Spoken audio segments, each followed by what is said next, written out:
Haggard.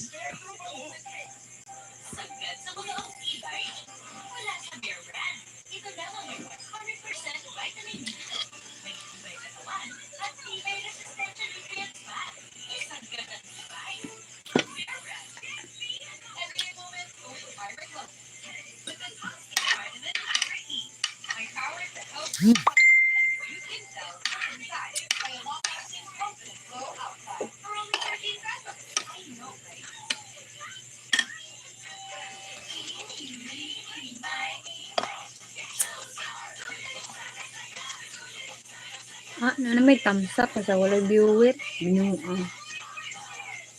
Maji? Nana yan. Mga, hello, beautiful. Hi, JY. Hi, Jay. Shout out. Beautiful mong mata.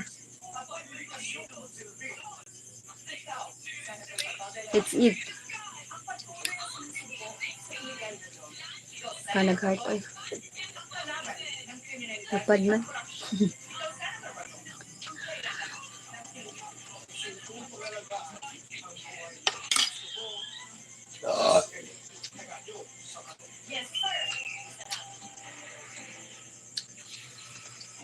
Kapoy ko, guys.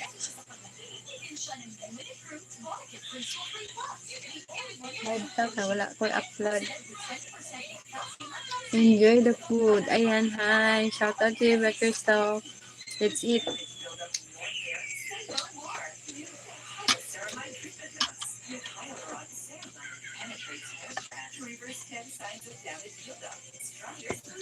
I got fish. Fish. It's like tuna. Hindi siya tuna. Basta murag tuna. Fried. With vinegar. Fried.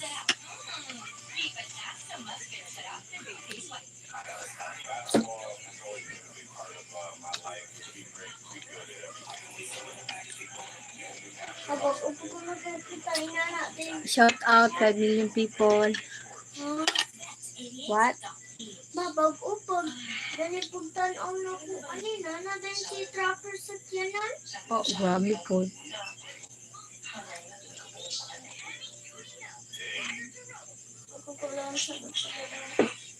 Siya mga tawanan. Dahil naman na ang mga nasalita. Ah. Laino pa di ka narabon. Har Mahadev. What do you mean by that? At Ray. What is Har Mahadev? Unta ron. Kasabot.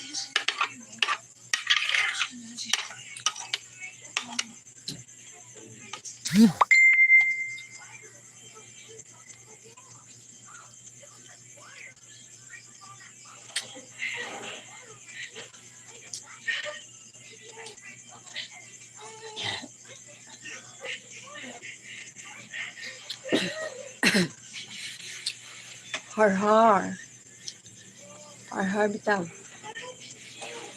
Kapoy na ko. Nak, can I have the water na, please? Nak. Yan. Can you give me the water?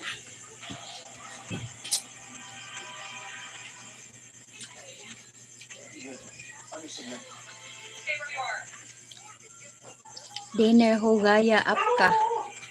Yeah, this is dinner. Thank you so much.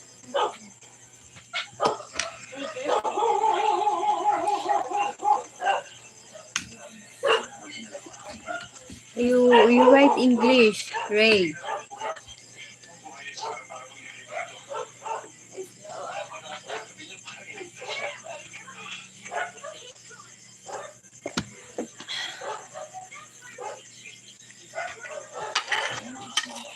Thumbs up, Ray. You give thumbs up.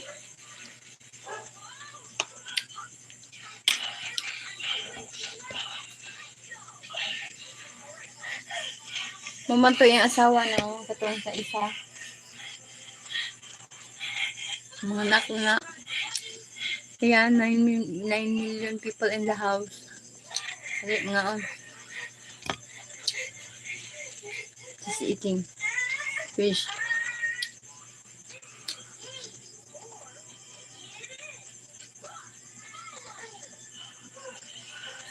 Hindi ka na siya artista gani mo?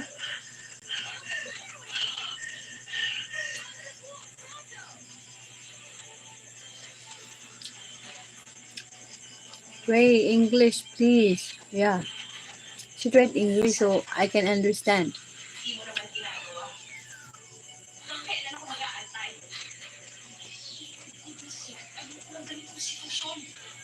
Grabe po behind me.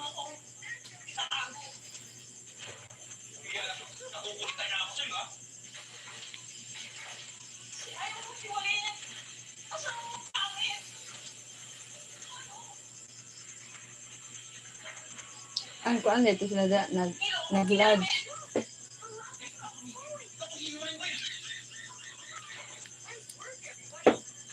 Nantla pre.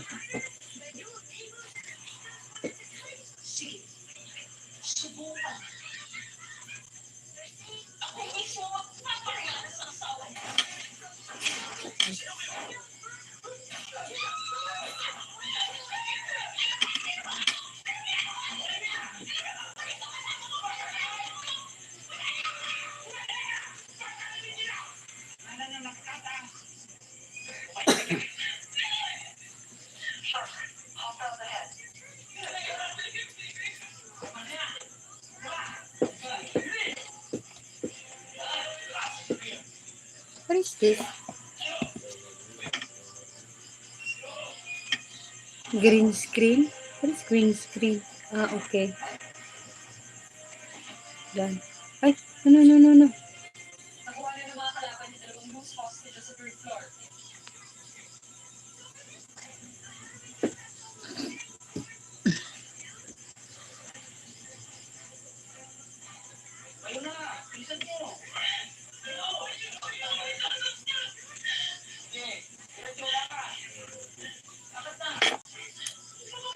Hindi, please. She doesn't know how to speak Hindi.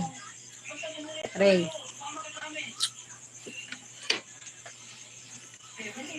Hindi Urdu? No.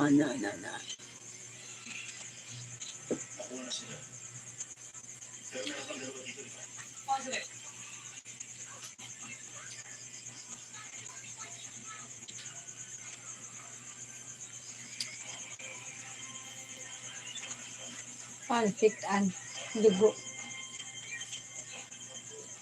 Lang kauban patay.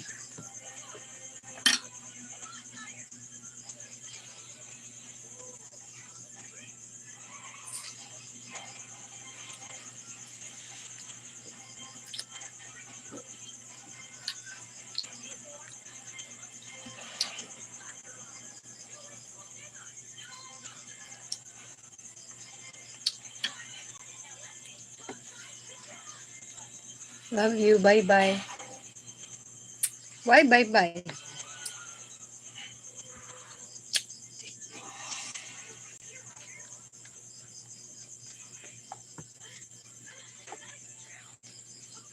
Thanks.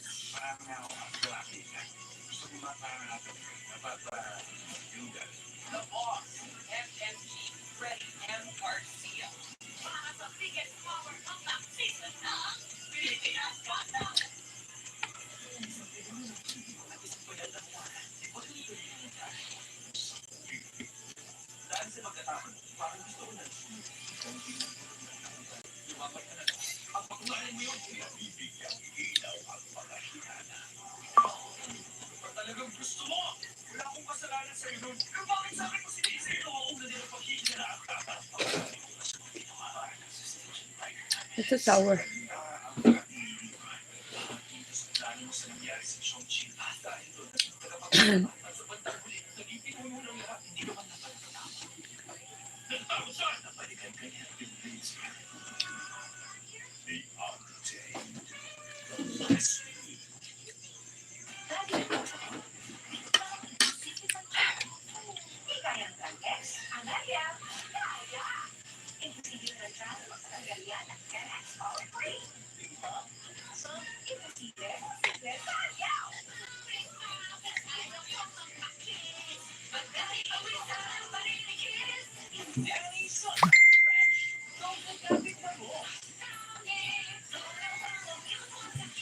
Like done. Thank you so much, Ray.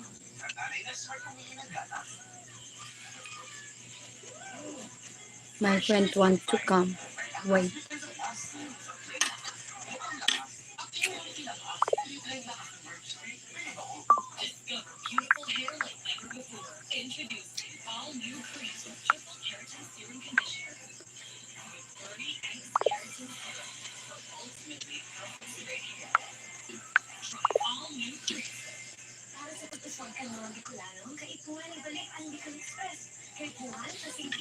Take care, at Ray.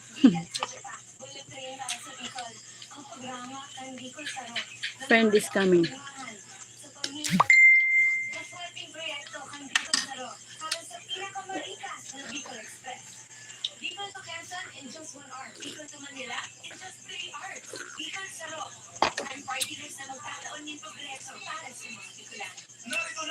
What?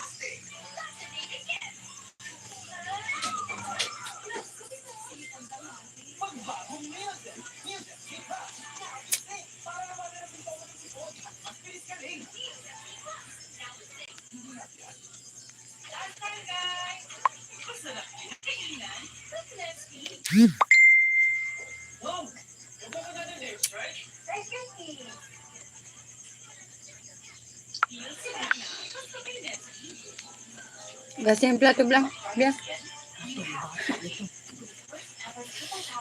Sino bantay? Wala. Ada itu coba. Ada Rasul. Tungkol ka diyan. Bila? Sapot. Sapot ang kulungan. Dako-dako ilang labaw. This is City 3, pero napilindi sila. Isapot daw siya. Isapot daw siya. Ano lang Ulit mo na siya.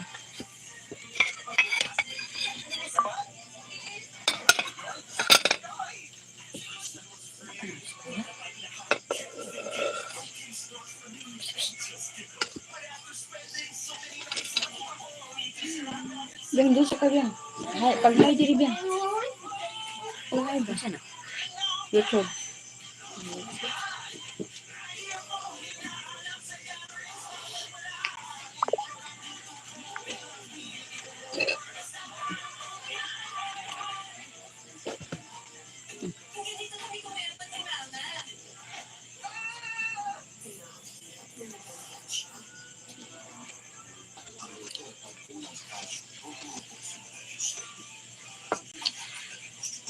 Ay, hindi ko kayo dyan. Siyo. Baga na. Wag ka. Pero dili laptop. Dyan, diri ka magkaon dyan. Kuha ko kan. Nara. Enak kan banyak.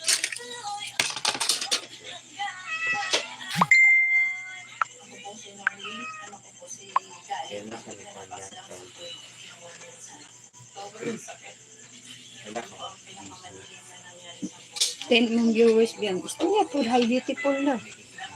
Hello. Hello everyone. Okay.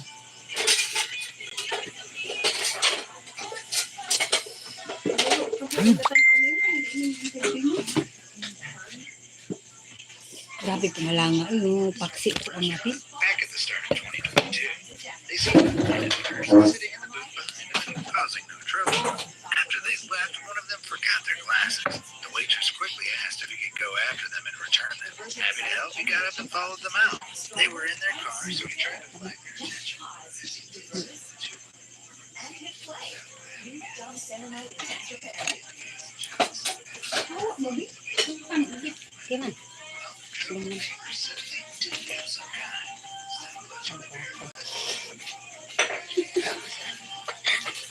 Gago. Narig. Malay ba na ko? Maorder na sunod. Sige, kuha ng chinelas dito.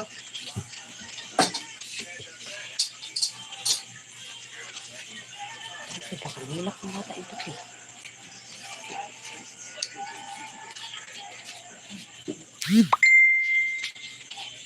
Ay, katanong ko sa bag.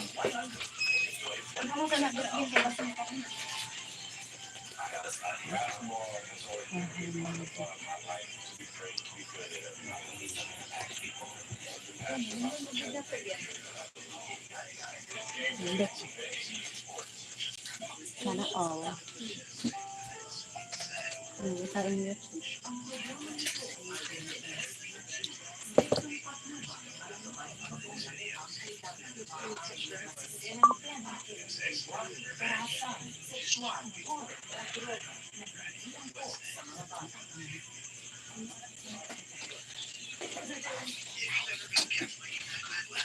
Antisocial neighbors show just how annoying it can be. But some people don't just sit and take it. Oh no, they strike back. Like this guy decided to exacerbate all the noisy people upstairs in a rather novel way.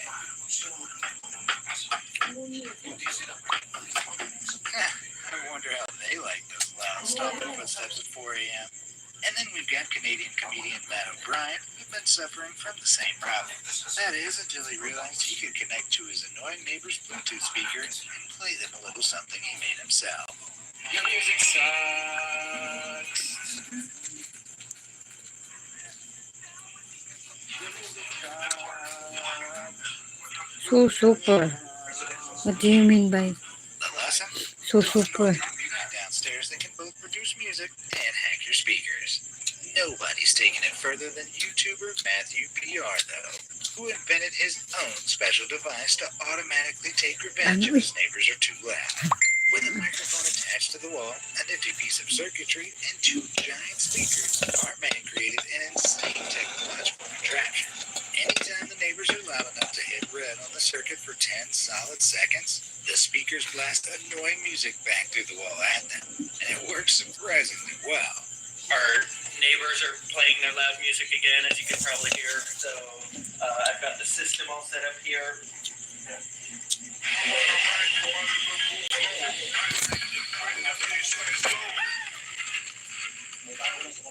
Genius. Now, admittedly, the original video features Matt blasting Who Let the Dogs Out to his neighbors, but I can't play that tune without the Baja Man taking all my ad revenue. But you get the idea, right? Either way, with all that loud music blasting both ways, I can't help but wonder if there's a third neighbor hiding outside the apartment holding a baseball bat. Kirsten Courier.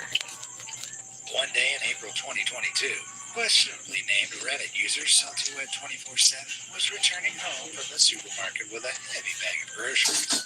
When he got to his apartment block, a delivery man was stood outside with a parcel trolley. Salty let him in first while he checked his mailbox. But the delivery man got straight into the elevator and started running it up before Salty had a chance to get in with him.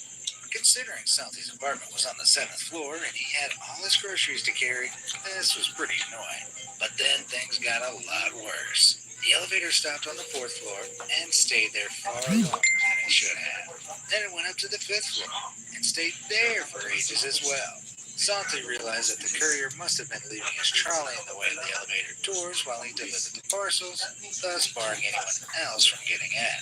What's more, the elevator kept going up after the 5th floor and kept stopping. Now Salty was incensed. Who did this guy think he was? So he decided to get petty. After waiting until the elevator got all the way to the 16th floor, Salty suddenly started dashing up the stairs, hitting every single elevator button on the way until he got to his apartment on the 7th floor. Then he waited in the stairwell. The elevator descended past his floor. By the time it got to the 5th floor, Salty could hear the courier loudly cursing from inside as he was forced to stop for the 3rd time in a row. And it was only going to get worse. Yep, the only thing getting successfully elevated now was his blood pressure. get rocked. Over in California, they're known for having some pretty wild parties. But not Wait a everyone minute, does guys. their so After keep I it down. what I will go Geologist inside the Melissa room. Scruggs doesn't usually mind it, but when a group of students next door stayed up all night partying and for some reason moved a giant rock in front of her car, she saw red. Little did they know, you don't I mess will with Melissa just Scruggs. unbox this one At first. 7:30 a.m. on the dot, she went outside with her auto chipper, which is essentially a big noisy automatic drill. The students hadn't long been asleep, and they were gonna be nursing some pretty terrible hangovers. So Melissa put on her headphones, turned on the drill, I'll and got just to work unbox smashing the this. boulder to pieces in the loudest, most I aggravating will way try to. possible. And it wasn't a quick job either. She sent harsh, searing noise into her neighbor's house for an entire 4 hours. That's one rough wake-up call. Finally, her work was done, and she relented. Melissa didn't just get her revenge, she absolutely smashed it. This is the box. Pooped out. Nobody likes a school bully. So when one gets what's coming to them, there's nothing more satisfying. Di ka na, di wala. Brazilian Vietnamese viewer Luke Gecko used to be terrorized by just such a bully. And oh boy, did he give them what was coming. The bully would routinely go around Ano demanding si Pursuit food, or basta balik and pick them up if they didn't hand it over. Luke Gecko had been a victim of this food thievery Ano many si Pursuit times. or pati One day, after yet another lost lunch, he decided What it will was do the with it? last straw. So after returning home Tawang from school, manual. he did as all angry people would do. That's right, Manual. he took a great big Sige dump in the na. toilet, This is not the manual. then slid it straight onto a popsicle stick. Okay, and that is all angry people would do.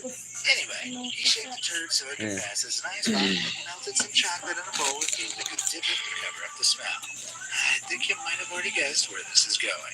Our hero then left the sticky brown mess in the freezer and back to heart. The next day came, Kaon, kaya na na yan. popsicle in the lunchbox, and sure enough, Later, when okay. lunchtime came, the bully swagged his way over to Luke I need with this a for my nasty gleam in cooking. his eyes. Without hesitation, Gecko What handed him the chicken? frozen butt truffle. The bully cackled, took a big bite out of it, and immediately spewed everywhere. Gecko burst out laughing, and the bully ran off crying. Safe to say, Gecko was expelled, but you can bet that bully didn't steal anyone's food ever again.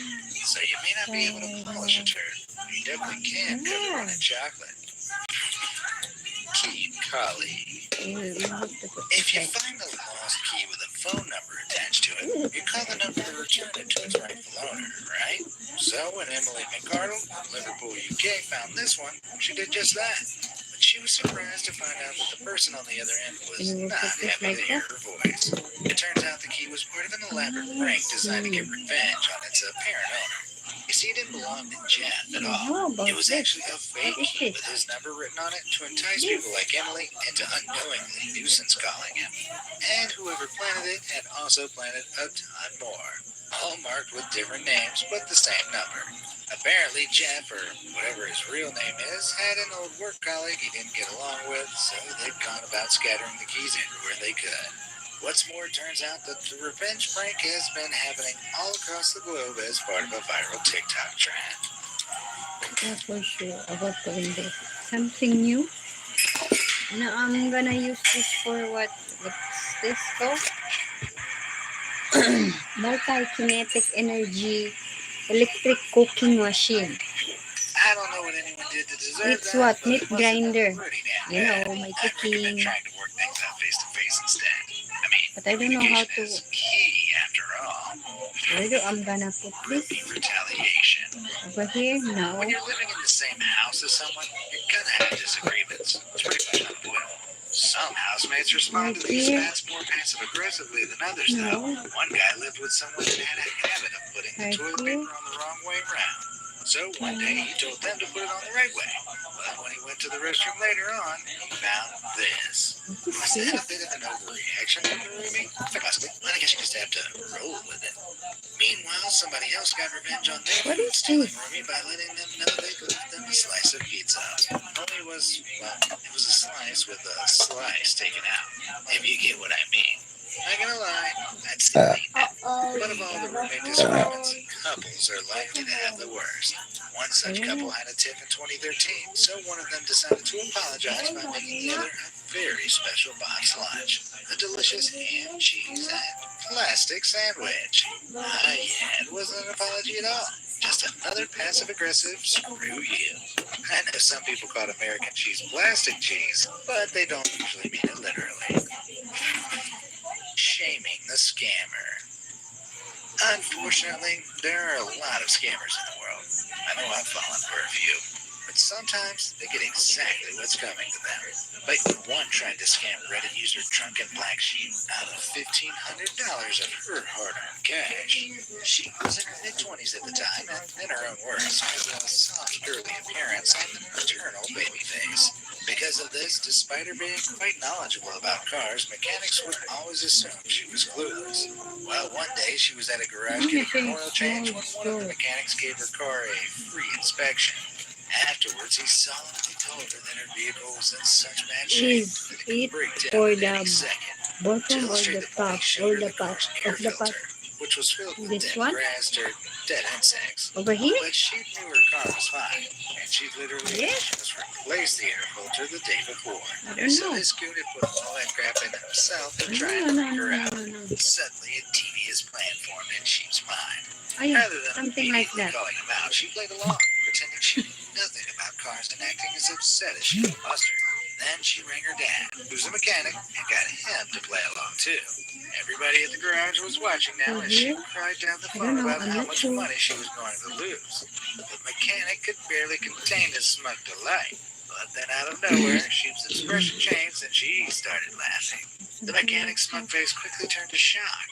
Then she put her dad on loudspeaker. He was laughing too.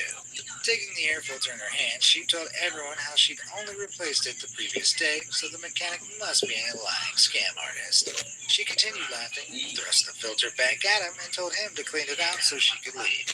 Now everybody, including all the other customers, were laughing. Everybody other than the mechanic, that is, whose face had gone completely red.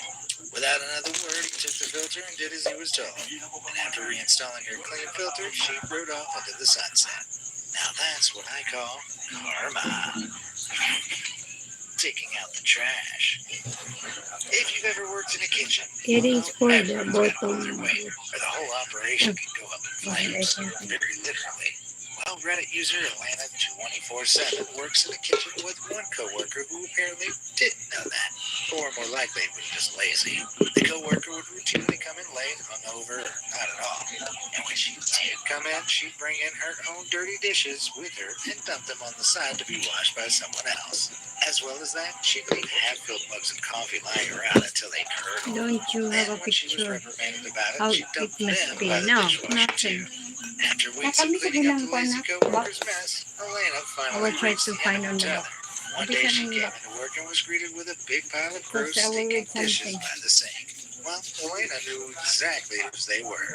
So, without a second thought, she gathered them all up and threw them straight into the trash can with a satisfying smash. It's safe to say the lazy coworker stopped bringing her dirty dishes in after that.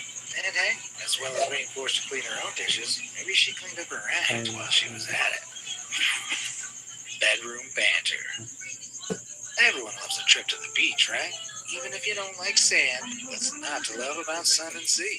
However, I definitely don't want any of that in my house. So I can't imagine how the owner of this Nothing bedroom reacted inside. after he got back from vacation and found his There's no roommates had instruction or transformed anything into about this.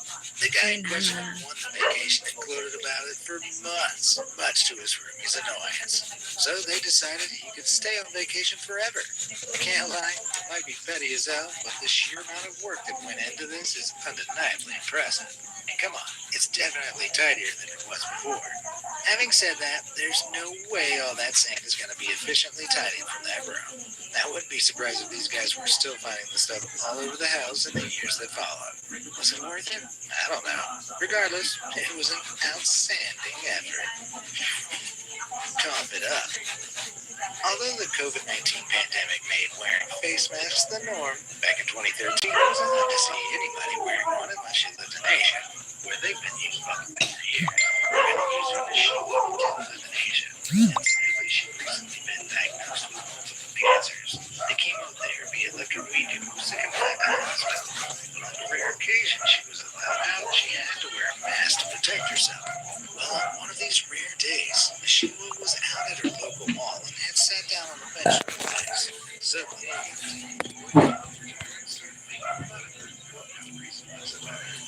making fun and smoking it lightly.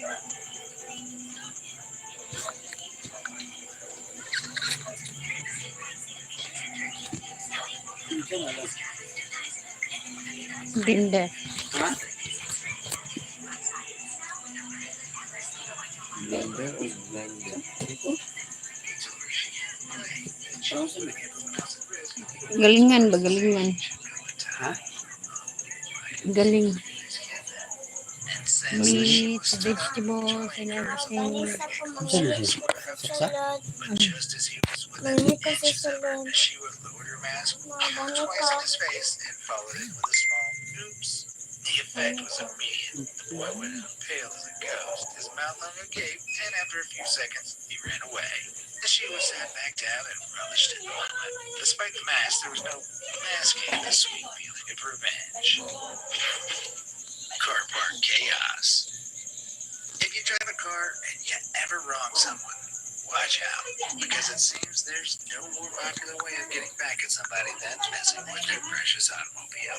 You can help yourself by not parking like an idiot, though. In other words, like this guy made the mistake of parking over 2 spaces at once. In case you couldn't tell, that's a whopping great dumpster that someone's plastic wrapped to the vehicle. And whoever owned this car made the same mistake, though their punishment was arguably worse. Yeah, someone managed to literally flip this little smart car over onto its side, so it only took up 1 space. More effective than flipping the bird, I suppose. But car-related vengeance isn't just reserved for partners. Kasi kakuha ng chinilas. Cheating on his girlfriend, she paid him back Ang in a buto. rather novel fashion. Ang nano man na That is dara. by investing in an absolute gold mine's worth of Kung sanitary nagbutang towels. dito sa ay, kuha mo ang madyungan. That's why period. Where there's a will, as sad as it can be, it is a natural, inevitable part of life. But if you've worked hard, by the end of your life, you might have a good amount of cash to leave to whoever you want. Reddit user Gamer Nerd 93's grandma prepared Curly for eventuality and written his will way back in 1998. The house he owned with his wife was to be sold along with all their possessions, and the money split 3 ways between Gamer Nerd's father and Ang cousin. ganito, It makes pwede sense pala as ba all yun? the praise by the couple from birth. The problem was, ever since the will had been written, Gamer Nerd's father had demanded that the lion's share of the money go straight to him. Why? Well, they didn't have a reason. Nakamito ni mong box. Wait na, wait. Blender? Grinder lagi. Blender mo. Blender mo, guba na. Mao pa gaya pa natin. Wala, ako kabulugahan na ibutang. Itaod gani na pa. I-assemble ba? Assemble sa? Na-screw na yung gamay.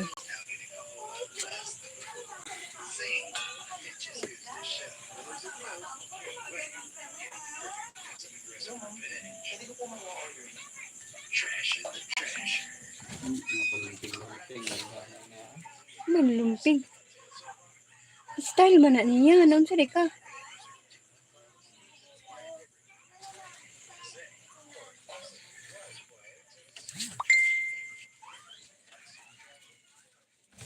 Hello guys, welcome to my room. In my room I have a lot of bra, bag, cup, my clothes, electric fan, bags. I got my stuff over there. It's so messy. I got my, what is this, refrigerator? I got my aircon, bags, and my laundry. A lot. And the other one, where's that? That one. A lot.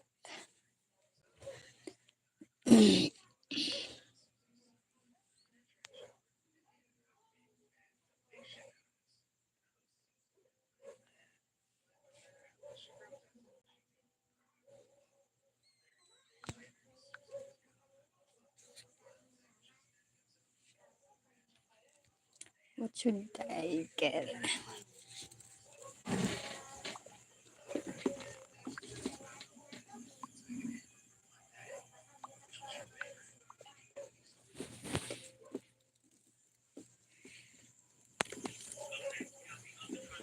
Wait, I'm looking for money.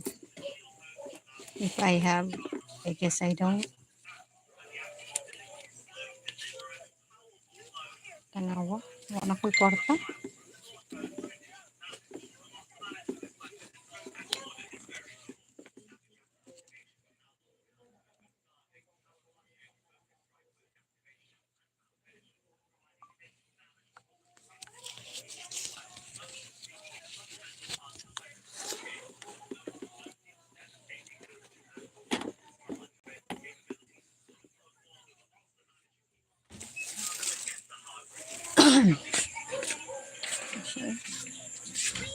Ano mong gitaot? Wala, muna na. Magbalik ako.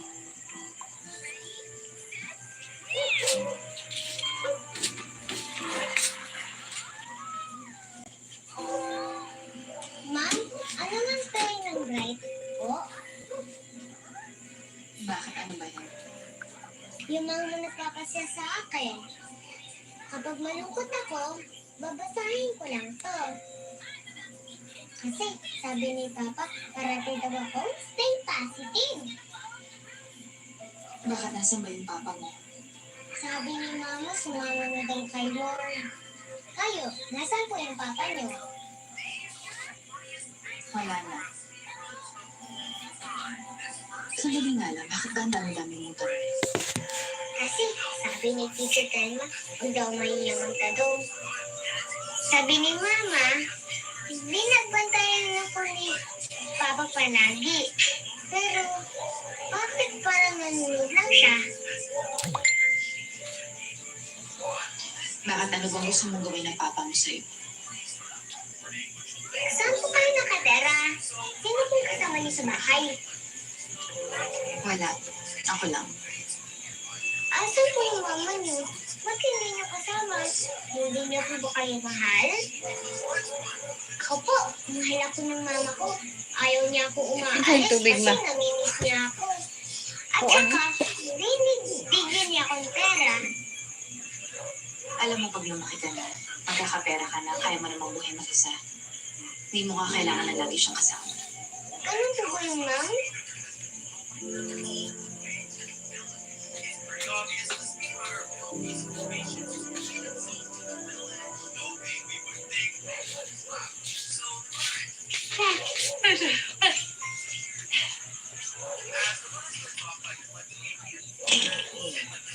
Grace! Grace! Grace, ano ba? Pinakain ko lang po si Tipo.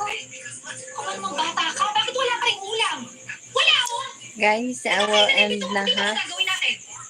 It's because I feel tired. I will end this, okay? Na, I just update. Bye-bye. Thank you so much. Thank you, Bakristock. gastos! Sayang na Thank you pagkain ang so nasarapan ko. much. Bakristock, bye. Grace, tigil-tigilan mo yan, ha?